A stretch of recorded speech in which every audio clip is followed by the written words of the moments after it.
విదేశాలలో చదవాలనేది మీ కోరిక, కానీ చాలా సందేహాలు. వీటన్నిటికీ ఫుల్ స్టాప్ పెట్టి మీ డ్రీమ్స్ ఫుల్ఫిల్ చేసుకోండి. Contact Videsh consults. ప్రశ్నించాల్సిన వ్యవస్థ కల్తీగా తయారు చేశాడని స్పష్టంగా నేను చెప్పగలను. ప్రశ్నించాల్సిన వ్యవస్థను కల్తీ చేశాడు.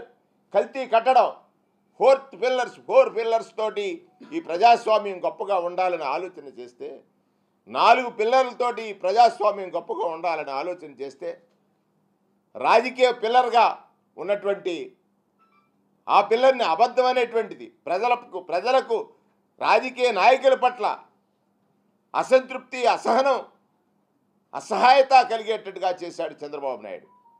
దానికి తోడు మీడియా వ్యవస్థలో చంద్రబాబు నాయుడు గారు చేసిన ప్రయోగం, లేకపోతే మీడియా వ్యవస్థే చంద్రబాబు నాయుడు పట్ల చేసిన ప్రయోగం ఒక కల్తీ సిమెంట్తో, ఈనాడు అనేటువంటి కల్తీ సిమెంటు, ఆంధ్రజ్యోతి అనేటువంటి ఒక కల్తీ కంకర, ఏబిఎన్ అనేటువంటి ఒక బొండిస్క.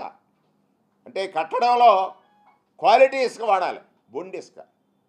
మూడిటితో నిర్మాణం చేసి ఈ వ్యవస్థ మాకు అధికారం ఇవ్వలేదు కానీ కూలదొయ్యాలని ఆలోచన చేసి మంచినీరు కలపాలి, ఉప్పు నీరు కలిపాడు పవన్ కళ్యాణ్ తెచ్చి.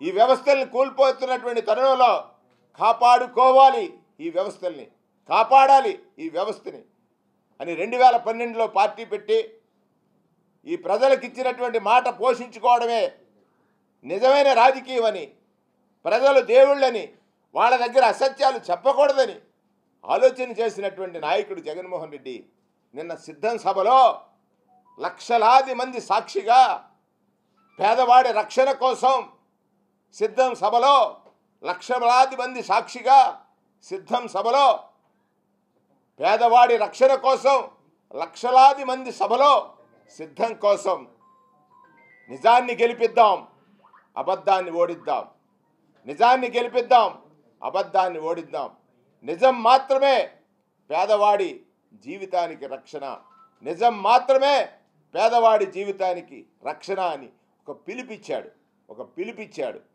ఇవాళ యావత్ ఆంధ్రప్రదేశ్ రాష్ట్రంలో ఉన్నటువంటి వ్యవస్థలన్నీ కూడా, వ్యవస్థలు కాదు ప్రతిపక్షాలన్నీ కూడా వెన్నులో వణుకు పుడతా ఉన్నాయి. సాధారణంగా రాజకీయ పార్టీలు పెడతారు. ఎన్టీ రామారావు పార్టీ పెట్టాడు, ₹2 కేజీ బియ్యం అన్నాడు, లేకపోతే హార్స్ పవర్ అన్నాడు, పెదలను ఆదుకుందామని ఆ పార్టీ లాక్కున్నాడు. రెండవది, కాపులకు రాజ్యాధికారం కావాలని చిరంజీవి గారు పార్టీ పెట్టారు, ఓటమి పాలయ్యారు. రాజకీయ పార్టీ లక్ష్యం ఏమిటి?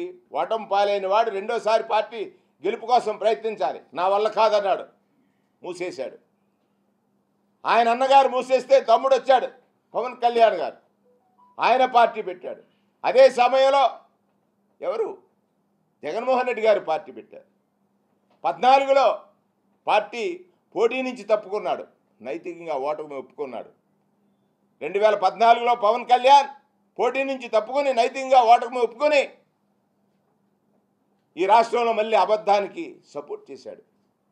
కానీ జగన్మోహన్ రెడ్డి గారు ఓడిపోయిన తర్వాత, ప్రజాసేవే లక్ష్యం నాదని తెలుసుకున్న తర్వాత దెబ్బ తగిలింది, నిలబడి నేను ఆడగలను అన్నాడు. 19లో 151 స్థానాలు, 51% ఓట్లతోటి, 151 సీట్లు, 51% ఓట్లుతో గెలిచాడు.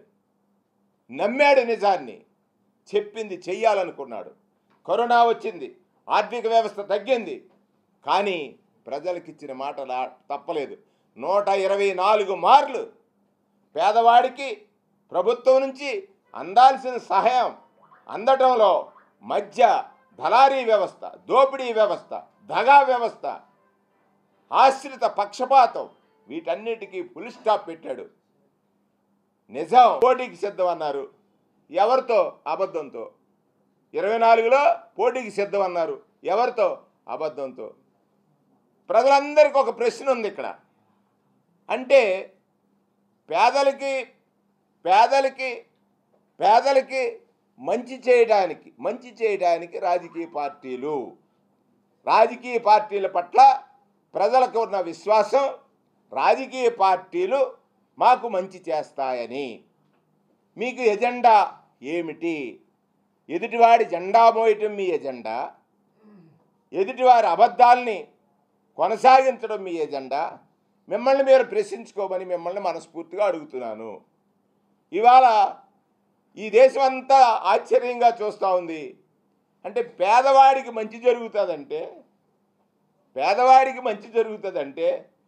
దాన్ని అడ్డుకోవడం, పేదవాడికి మంచి జరుగుతుందన్న ప్రభుత్వాన్ని, పేదవాడికి మంచి చేసినటువంటి, నేను మంచి చేస్తేనే నాకు ఓటు వేయమని అడిగినటువంటి వ్యక్తిని ఓడించడానికి, నేను ఓడిస్తానన్న రాజకీయాల్లో వినకూడనటువంటి, రాజకీయ వ్యవస్థలో వినకూడనటువంటి పదాన్ని ప్రయోగించినటువంటి పవన్ కళ్యాణ్ గారు, మీరు మనస్సు పెట్టి ఒక్కసారి ఆత్మసాక్షిగా ఆలోచన చేయండి. ఇందుక మనకి మహాత్మా గాంధీ బలిదానం చేసి, నిరాహార దీక్షలు చేసి, సత్యమేవ జయతే అని చెప్పి స్వాతంత్ర్యాన్ని తెచ్చింది.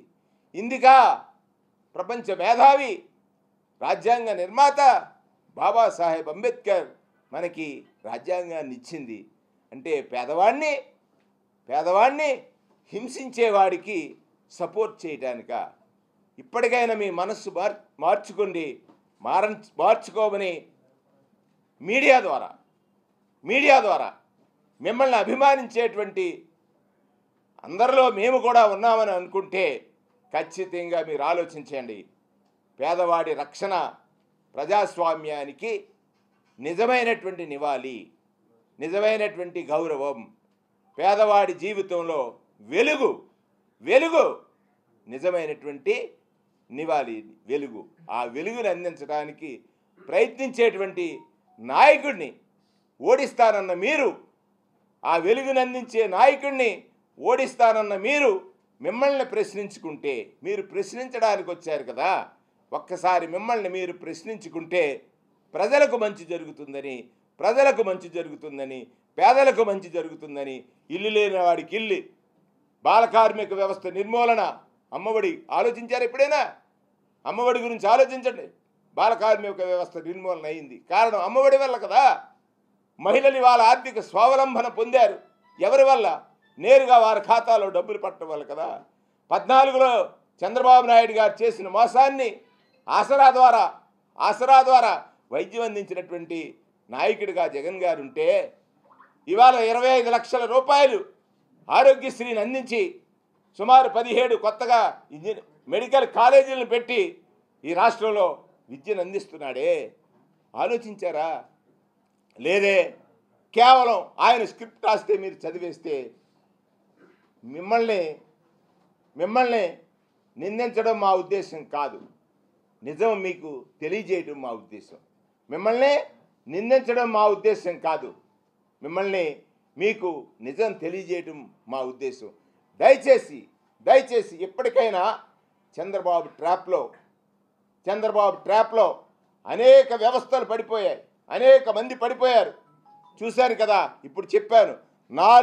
నలుగురు కలిసి ఒక కల్తీ కట్టడం కట్టి ఫోర్త్ ఎస్టేట్ కుప్పకూలిపోయే దాంట్లో మీరు భాగస్వాములైతే వాదులు ఎవ్వరు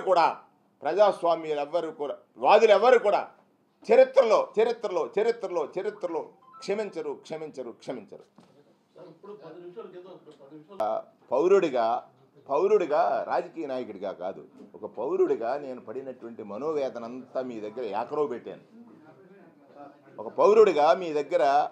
ఏకరవు పెట్టాను. వారిద్దరూ కలిసి చెప్పాను కదా, ఓ కల్తీ సిమెంటు, కల్తీ కంకర, కల్తీ ఇసుక, ఉప్పు నీరుతో కట్టడం కడితే ఆగుద్దా? అంటే మీరు అనుకుంటున్నారు ఇదంతా ఒక పిల్లరని, కానీ 4 పిల్లలు కరిస్తేనే కదా ఈ దేశంలో వ్యవస్థలు ఉంటాయి. ఆ 3 పిల్లర్లని పడగొట్టడానికి అతను చేశాడు ప్రయత్నం. న్యాయ వ్యవస్థను చేశాడు, అధికార వ్యవస్థను చేశాడు, ఇప్పుడు మీ వ్యవస్థను చేస్తున్నాడు. కేవలం అతను బాగు కోసం.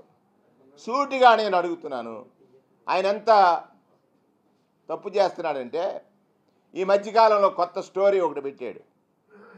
చంద్రబాబు నాయుడు గురివింద గింజ తెలుసు కదా, గురివింద గింజ కింద ఏముంటుంది? కింద ఏముంటుంది? నల్లగా ఉంటుంది. అది ఎర్రగా ఉన్నాను అనుకుంటుంది. ఈయన జగన్ గారిని ప్రశ్నిస్తాడు. తల్లిని వదిలేశాడు, చెల్లిని వదిలేశాడు, బాబాయ్, ఇలాంటి 4 పాటలు. అంటే జనం ఇతని గురించి తెలుసుకోరని. ఈయన ఏం చేశాడు? మాంగారిని ఏం చేశాడు? బామ్మర్దిని ఏం చేశాడు? కుటుంబాన్ని ఏం చేశాడు? దగ్గుపాటిని ఏం చేశాడు? పురంధరేశ్వరిని ఏం చేశాడు? ఇవన్నీ మనం ప్రశ్నించాలి కదా, అడగాలి కదా. అడగరు కదా ఎవరు నన్ను అని. అంటే నాలాంటి ఏదో అడుగుపాల నుంచి వచ్చాను కదా, మాకు పని ఏమి లేదు, ఇలాగ ఆలోచిస్తా. అవును కదా, ఎవరు చంద్రబాబు నాయుడు ఇలా చేశాడు కదా, ఎన్టీ రామారావు చేశాడు. క్యారెక్టర్ అసాసినేషన్ ఎన్టీ రామారావు స్త్రీలోలుడని అన్నవాడు ఎవరు? చంద్రబాబు నాయుడు. ఆ మాట అన్నది ఎవరు? ఎన్టీ రామారావు. హరికృష్ణకి మంత్రి ఇచ్చాడు, అయిపోయిన వెంటనే ఏం చేశాడు? ఇప్పుడు ఎన్టీ రామారావు ఎవరు? ఆ జూనియర్ ఎన్టీఆర్ బొమ్మ కనపడితే తట్టుకోలేడు. ఏమండి, ఇంకోటి, జగన్మోహన్ రెడ్డి గారు నిజమైన ప్రజాస్వామ్యవాది. నాలాంటి ఎక్కడో అడవుపాలెంలో పుట్టినోడిని నా టాలెంట్నో లేకపోతే నా నా నా రాజకీయ జీవితాన్ని కనిపెట్టి ఒక బీసీ సంక్షేమ మంత్రి ఇచ్చాడు, ఐఎన్పిఆర్ మంత్రి ఇచ్చాడు, సినిమాటోగ్రఫీ మంత్రి ఇచ్చాడు. నువ్వు ఎవరికి ఇచ్చావు నాయనా? నీ కొడుకు ఇచ్చావా? క్వాలిఫికేషన్ ఏంటి? మీ అబ్బాయి క్వాలిఫికేషన్ ఏంటి సార్ చెప్పు? ఆయన క్వాలిఫికేషన్ ఏంటి? పప్పు అన్నారు, పప్పులు ఉప్పేసావు, ఉప్పు పప్పు కలిసింది, ప్రజాస్వామ్యం ముప్పు అనుకున్నారు జనం. అది తెలిసిపోయింది కదా.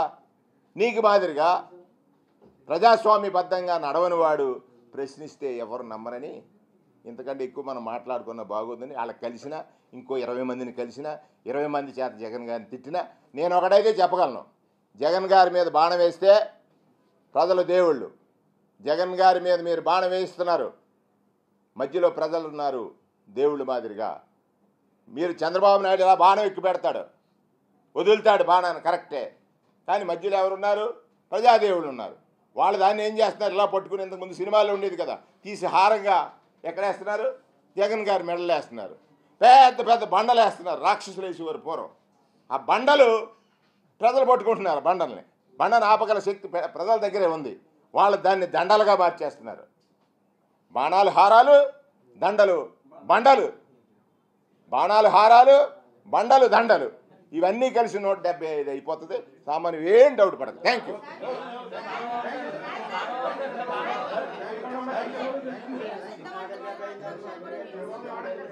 విన్నాం కదా, ఈ కాపీ చేస్తాడు, మనం ఏమంటే అది రాసి కొత్తగా రాస్తూ ఉంటాడు. మేము సిద్ధం అన్నాం దేనికి? ప్రజాస్వామ్యాన్ని రక్షించడానికి. వాళ్ళు చెప్పగలరా? మేము సిద్ధం అన్నాం ప్రజలను నేరుగా కాపాడడానికి. వాళ్ళు సిద్ధం అనగలరా? 14 ఏళ్ళు ముఖ్యమంత్రి చేసి ప్రజల్ని పట్టి పీడించినోడు చెప్పాడు కదా నిన్న మా ముఖ్యమంత్రి గారు, సైకిల్ ఎక్కి గ్లాస్తో రక్తం తాగుదామని, సైకిల్ ఎక్కి గ్లాస్తో రక్తం తాగుదామని. ఇద్దరు తొయ్యాలి. ఈనాడు ఆంధ్రజ్యోతి తోస్తూ ఉంటారు సైకిల్ని కదా, తోస్తూ ఉంటారు. ఈ మధ్యలో కొత్తగా లేటెస్ట్ కలిపాడు, లాగటం, తొయ్యటం, లాగటం, మధ్యలో సైదేమో గ్లాస్ తీసుకుని రక్తం తాగటం. పేద ప్రజల రక్తాన్ని పట్టి పీడించి తాగిన ఒక దుర్మార్గపు రాజకీయ నాయకుడు చంద్రబాబు నాయుడు. ఇవాళ అతను ఎన్ని ప్రయత్నాలు చేసినా నిజం ముందు అబద్ధం ఆగదు. సత్యకాలం మనం అంటాం, కృతే నారసింహస్య త్రేతాయాం రఘునందన ద్వాపరే వాసుదేవస్య కలో వెంకటనాయక అని ఒక సామెత ఉంది. సత్యకాలం ఎప్పుడుందమ్మా? సత్యహరిశ్చంద్రుడి నాటకం. ఆయన అంటాడు, చిన్న అబద్ధం కదా చెప్పు, నువ్వు అప్పించావే, అట్లందరూ సాక్ష్యం, ఒక పత్రం ఉందా, సాక్ష్యం ఉందా అని అడుగుతాడు. సత్యహరిశ్చంద్రుడు ఏం చెప్పాడు? సచ్చేతరంబునకు నా మానసం బప్పదయ్యా అన్నాడు. సచ్చేతరంబునకు నా మానసం బప్పదయ్యా అన్నాడు. అలాగే జగన్మోహన్ రెడ్డి గారిని నేను చూశాను. నేను ఎందుకు ప్రేమించాను, ఎందుకు ఆయన నమ్మాను, ఎందుకు ఆయన పట్ల నాకు విశ్వాసం అని అంటే, ఆ రోజు 2014లో రైతులకు రుణాలు బేషరతుగా మాఫీ చేస్తానని చెప్పినప్పుడు 87,600 కోట్లు అందరు ఇల్లు అడిగారు జగన్ గారిని. ఆయన ఏమన్నాడు తెలుసా? అసత్యమాడితే అధికారం, మరొకసారి రాసుకో, అసత్యమాడితే అధికారం నాకు అక్కర్లేదన్నటువంటి ఒకే ఒక్క నాయకుడు ఈ రాష్ట్రంలో, ఈ దేశంలో, దట్ ఈజ్ జగన్మోహన్ రెడ్డి. అందుకే నేను అన్నాను, 17లో రాశాను, జగన్ అంటే నిజమని, నిజమంటే జగన్ అని. ప్రజలు నిజాన్ని నెగ్గిస్తారు తప్ప అబద్ధానికి 6 తలలెట్టినా 12 తలలెట్టినా పడుకోబెట్టేస్తారు. Thank you. Senior journalist, analyst, మేమిద్దరం అధికార ప్రతినిధులుగా చాలా సందర్భాల్లో టీవీ డిబేట్స్లో పాల్గొన్నటువంటి వారి ఇంట ఒక విషాద సంఘటన జరిగిందని విని చాలా విచారం వ్యక్తం చేస్తున్నాం. వారి కుటుంబానికి ఆ తరఫున ప్రగాఢ సానుభూతిని, సంతాపాన్ని తెలియజేస్తూ వారికి అది తట్టుకునే మనోధైర్యాన్ని భగవంతుడు ప్రసాదించాలని కోరుకుంటున్నాను.